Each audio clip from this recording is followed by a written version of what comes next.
अपने मसाइल को हल करने के लिए सब्सक्राइब करें मुफ्ती तारिक मसूद शॉर्ट।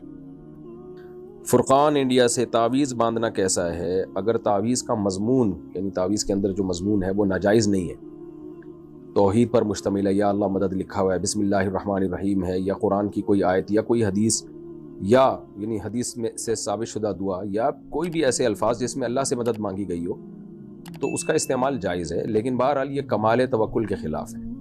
तावीज़ गंढे वाले लोगों को मैंने कभी नहीं देखा उनके काम बनते हुए। एक काम बनता है तो 10 बिगड़ते हैं, फिर वो सारी ज़िंदगी तावीज़ गंढों में फलीते पलीते इन्हीं में ज़िंदगियाँ बर्बाद हो जाती हैं। तो इसलिए मेरा मामूल यही है कि मैं कभी भी ना तावीज़ बांधता हूँ, ना अपने बच्चों को बांधने देता हूँ।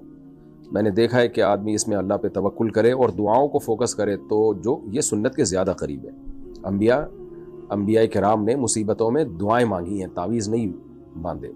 हम अपने नबी सल्लल्लाहु अलैहि वसल्लम के अमल को देखते हैं। यूनुस अलैहिस्सलाम मछली के पेट में गए तो कोई तावीज़ थोड़ी, उन्होंने तो आप कह सकते हैं वहाँ उनको तावीज़ कहाँ से मिलता, तो पहले से ही ले जाते तावीज़ कि भाई मैं किश्ती में जा रहा हूँ, कुछ भी हो सकता है ना। जाके दुआ मांगी, ला इलाहा इल्ला अंता सुब्हानका इन्नी कुन्तु मिनज़ ज़ालिमीन।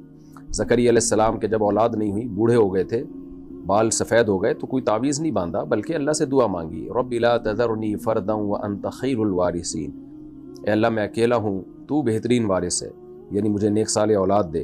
तो हमें अंबिया का तर्ज़ अमल, याकूब अलैहिस्सलाम के बेटे गुम गए, यूसुफ अलैहिस्सलाम, तो ये नहीं कि कोई जायचे बनवाए, जायचे तो वैसे ही नाजायज़ हैं, कोई तावीज़ बांधा उन्होंने, बल्कि अल्लाह से सारी ज़िंदगी दुआएं मांगी हैं। तो दुआओं से काम बनते हैं, दुआओं को ज़्यादा फोकस करना चाहिए, बल्कि फोकस ही दुआओं को करना चाहिए। असबाब इख्तियार करें कामयाबी के और दुआओं को फोकस करें।